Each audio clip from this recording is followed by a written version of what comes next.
Hey guys, it's Di, and this is another video about going to Walt Disney World with toddlers and preschoolers, and this one is actually about going into the theme parks. So today I want to talk a little bit about kind of the tips or tricks that I maybe have from the last time going, and I will definitely follow up on this after we are back from our most recent trip and let you know what our favorite parks were with preschoolers after going to all 4 parks and what rides the girls love the best and all that sort of thing as well.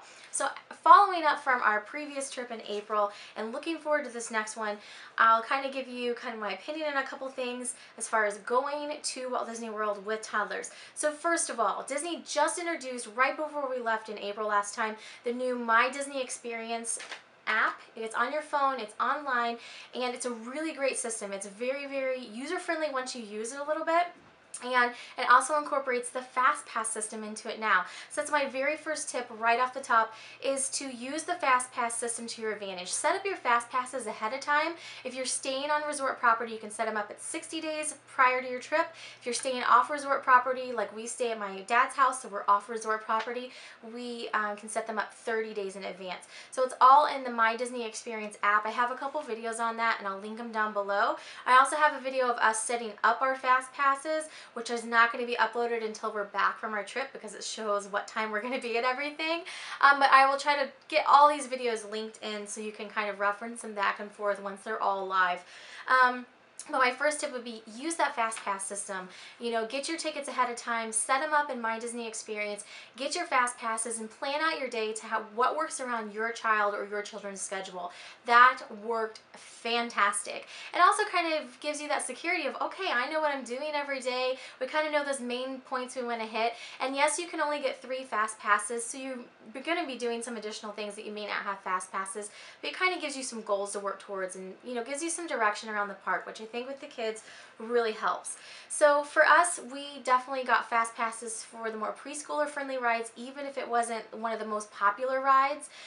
We opted to skip all of the more adult oriented rides or rides that the girls are not able to ride on. There is a system called Child Pass. I'll try to link all this down below as well. This is not something I'm well versed in because it's not something that we do, but if you do want to ride, you know, rides like Space Mountain or something like that where the younger children can't ride, you can actually ride it, and then your partner could be waiting on the other end, and you would actually just pass off your baby and then you could ride it as well. The only downside is you can't ride it together obviously at that point, but it does give you the option of riding the ride. And Disney does have a setup for that, so you could look into that as well. The next thing you may want to think about is whether or not you're going to try to do all the parades and fireworks and kind of structure your day around when you'll arrive and when you'll leave. And obviously you may have to play some things by ear. You may plan on making it to the fireworks and your kids may just be too tired to make it. So I would say you have that flexibility, but I tried to really look at all the different events available in all the parks and try to pick and choose the ones that I thought my girls would most like. So they have the schedule of what will be available on the day that you're planning on being there on the Disney website. So I definitely check that out ahead of time and kind of look around and see what you think your child would like the most. So this next time there's going to be some holiday parades going on when we're there. I think the girls would definitely enjoy those. So we're definitely going to try to make a point to go to those holiday parades. And then we're also going to try fireworks a couple times this time. We did get those firework headphones off of Amazon, and I will let you guys know how those work. They're just noise deafening headphones because my kids really don't like the noise of fireworks, but they love watching them. So I'm hoping that'll kind of help that out and we'll be able to do some more fireworks rides this time. As far as preschooler friendly rides, there are a lot available at Walt Disney World, and even some of the parks that you would think are less preschooler friendly or they kind of have that stigma, my kids actually really enjoyed. So obviously I think it can be said that Magic Kingdom is the most preschooler friendly. It has the most rides that the preschoolers can ride. It's got the Dumbo ride, the Magic Carpets of Aladdin. My kids really love those sorts of rides. Isabella's tall enough, and I believe Natalie will be tall enough too to do the Tomorrowland Speedway. They're really looking forward to that. There's obviously It's a Small World. There is the Peter Pan's Flight, the Adventures of Winnie the Pooh. The girls loved the Little Mermaid ride last time, so there's a lot of those kind of slow motion rides that the preschoolers can ride. You could definitely spend an entire day in Magic Kingdom. Then with EPCOT, you know, it's kind of like, oh, is this this is too adult oriented, this park, because it's got all the different worlds. My girls loved it. Not only is it a learning experience going around, my girls loved the scenery, and there was a lot of things for them to do. So they have KidCot centers around the EPCOT area where they have little stations for them to do crafts and just do learning activities. My girls loved it. So they are really, really looking forward to going back to EPCOT. Of course, that's also where the Acre House Princess Lunch is. I think that was also a huge bonus for them. And they are also putting that new Frozen ride. It will not be open when we're there. It's opening in 2015. But they are putting that new Frozen ride in Norway, and I have a feeling that is going to draw a lot of younger children, obviously, to EPCOT at that point. So if you're watching this video and it's sometime in the future and you're kind of like, well, what else is there going to be to do there other than this Frozen ride? And that was there was some drops and things like that if they don't change the actual structure of the rides. So even small toddlers may not be able to ride that, depending on how much they change that up from the troll ride, the Maelstrom. But the boat ride in Mexico, it's one of like the secrets of Disney World. It's way back in the back of like the temple area in the Mexico pavilion. We basically just walk onto it every single time we're there. It is adorable. It's got a lot of different cultural aspects in it. It's got Donald going throughout, and the girls absolutely love it. So the girls really like seeing all those different things and watching the shows as they went around EPCOT as well. And this time we'll also be doing Journey into Imagination with Figment, which we didn't get to do last time, so we're looking forward to trying that.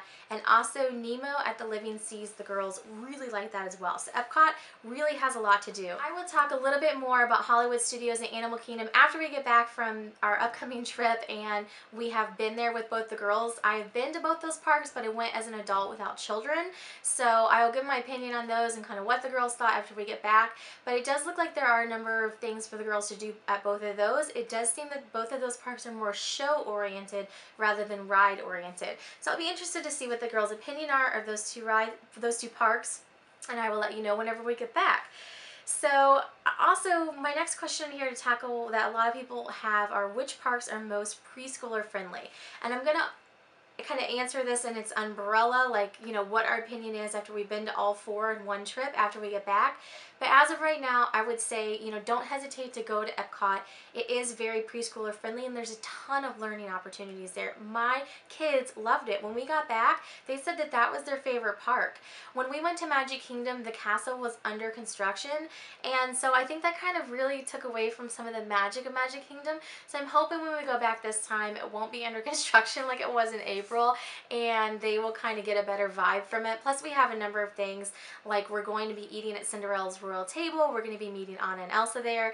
Natalie's going to be getting her first haircut there. So I think there's a lot of things this time that's going to kind of spice Magic Kingdom up for them. Not that it doesn't need to be spiced up. I mean, it's a magical place for me anyways. My kids really, really liked EPCOT, so I would say don't discount EPCOT, and I'll let you know our opinion of all four when we get back. Another question that people have when they're going into the parks is, should we rent one when we get there, or should we bring our own personal stroller? And this all comes down to personal preference. For me personally, I prefer to use our own stroller. I know how it functions, I know how it locks, I know what I can fit in it, I know how it rolls. It's really easy to maneuver. Last time, you guys couldn't see because I was filming, but last time in a lot of the videos, I was actually pushing the stroller and filming at the same time. About midway through the trip, people realized, wait a second, you're pushing the stroller and filming? Go ahead and let me push. I'm like, okay. But you know, it's really easy to maneuver, and so I just feel more comfortable with it. But definitely, if you don't want to travel, there's a lot of different stroller rental options down there. You can actually rent them directly in the parks, and there's actually independent stroller rental companies once you get down there as well. I just felt most comfortable having ours, having it that I knew how it functioned, and I prefer to travel with it on the plane as well. So we bring ours with, and that is our personal opinion. As far as structuring it, you know, I get asked a lot also, you know, should we go into the parks and come out and take a nap and then go back into the parks? I know if you're going to be there for a long span of time, that may be definitely something to consider. I also try to break up our day with dining reservations, so it kind of gives us a break, you know, midway through the week, getting brunches or in the middle of the day, so we have that kind of sit-down time that's scheduled and planned as kind of a rest time. For my kids personally, I prefer just to go to the parks and stay in the parks until we're going to be there, and then when we leave, we leave. But I do think that if we were staying on property, we would definitely utilize the option of going in and out of the parks more often. We also don't do park hoppers, and I think that if we stayed in the parks, especially like on the lake somewhere, I would consider, you know, using the park hopper option and floating back and forth between the hotel room and the pools and everything a little bit more often. As it is, you know, we're staying with family, so I kind of feel like whenever we go into the parks, whenever we come back out, that's kind of like when we're leaving. It's kind of odd to like go back and forth when you're staying at someone's house. But you know, it's something considered, just basically whether or not your kid's going to nap in a stroller when you push them around. When we took Isabella at 9 months old, we took our own stroller. When she needed a nap, we just put her in the stroller, rolled her around, or, you know, sat and had a snack, and she was perfectly fine doing that. So it also comes down to the temperament of your child as well. So hopefully this has been helpful. Let me know if you guys have any other questions, and I'll definitely be doing a follow-up video on this once we get back. And I've been to all 4 parks and, you know, kind of have a sense of what my kids' favorites were between all those 4 and everything.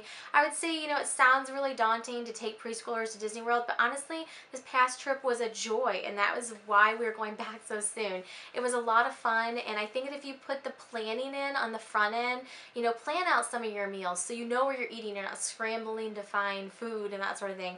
Plan your meals out, plan your fast passes out, have kind of a loose schedule in mind when you go, but then don't be afraid to be flexible once you're there. Don't be afraid to change things on the fly and that sort of thing. But I think that really kind of helped things just kind of move at a nice steady pace, and we kind of found a stride, and it was a lot of fun. So that is my kind of initial tips, and I will definitely do a follow-up after we're back from this trip. Let me know if you have any specific questions down below, and I'll try to answer those. And thanks so much for watching. Have a great day.